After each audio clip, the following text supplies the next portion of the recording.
Hi, I'm Amy. I'm going to be refuting the claim that United States governmental welfare programs stray from their intended purposes.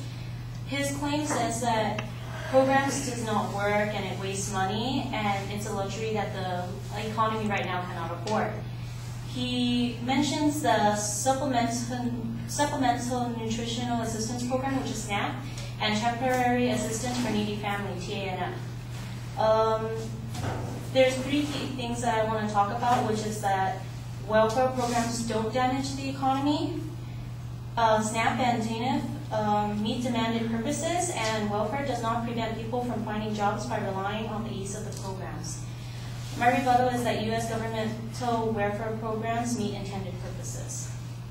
Okay, first, according to usgovernmentspending.com, as of 2012 so far, welfare programs take about $679.2 billion as compared to $903.3 for defense, $1,080.1 for healthcare, $1,017.3 for pensions, and added with other programs, U.S. is spending about $6,282 billion. However, our GDP, our gross domestic product, is how much we make, is actually $15,601.5 billion. So the amount that we're spending isn't as much. So that it's not really a luxury. This welfare program in our government is not a luxury, and that the economy can afford it even now. Second is SNAP. SNAP's intended purpose was to financially help low to no income citizens purchase food, as opposed to the previous claim that it was meant to improve the quality of our food, to supplement it. In fact, according to fns.usda.gov, in 2010, $65 billion was used for food stamps, and it's split amongst 46 billion citizens. That's about an average of $133 per month for food.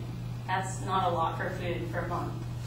So the reliance on the program actually does not hurt the intended purpose, but it actually assists it.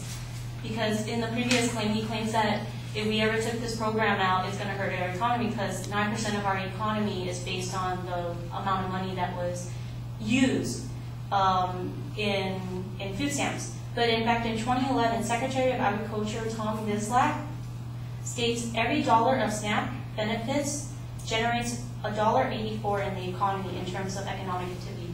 I mean that it's not hurting our economy, it's actually benefiting it. By putting money into our economy, it's actually stimulating jobs and opportunities for people that need it, so that they can get out of the programs. TANF is to help needy families achieve self-sufficiency. That's the main purpose of it. And it actually recently replaced programs such as Aids to Family with Dependent Children, AFDC, and Job Opportunities and Basic Skill Trainings, which acronym is JOBS. AFDC was meant to assist children with parents that aren't capable of standard living conditions, and JOBS assisted parents in education, training, and job searches. They're given at block grants, and with that, the government gives a certain amount of money to the state, and then what they do with that is that they get to choose what it's needed for. So they're not blindly giving money to people that needs it. They're actually doing it for programs. They're funding programs to help people find jobs as well. According to New York Times, percent change in welfare recipients do not always increase. In fact, from 2007 to 2008, the chart in the New York Times shows that Michigan has a change of negative 13.1%. That means 13.1% of people that were on welfare actually left the program. And then Texas has a negative 15.4%, Rhode Island is negative 17.4%, as opposed to Idaho's increase in 0.5% of people using welfare. So pretty much, in conclusion, citizens are leaving the program, and they aren't relying on it. And welfare programs has kept intended purposes by aiding low-income families till they find jobs and not disabling them. Thank you.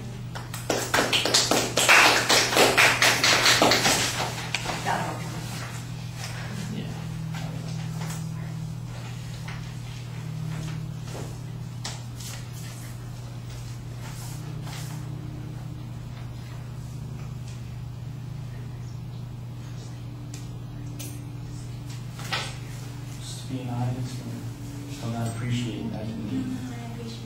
Thank you. It's sweet. You're sweet, so you just get work done. Oh, thank you. All right, well, you ID the main claim. I don't know that you follow the advocate's secondary claims as clear as they could be. I know he talked about the two programs. You seem to have your own sort of structure that you're imposing here. On the first claim, I think that you run into a little bit of a problem with clarity issues because of the way you present the numbers. I'm listening to your number and 15,000.006 billion, and I'm going, what the hell is that? 15,000 billion. Nobody uses numbers like that. We're either at the $1 trillion range or some other number here that we're dealing with, and it was a little bit confusing. And you did that with several numbers there, so I'm not exactly sure how to put those all in context, and I think that you need to simplify that a little bit.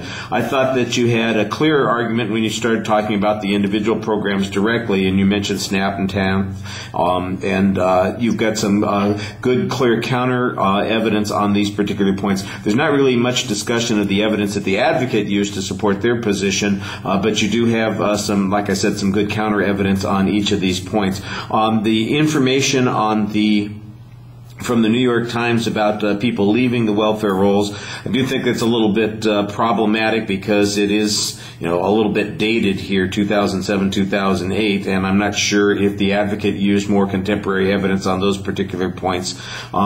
So I think that you do present a case for the two programs in particular that is reasonable. Explaining how that contrasts to the argument that the advocate presented, I think needs to be a little bit more thorough. All right, thank you.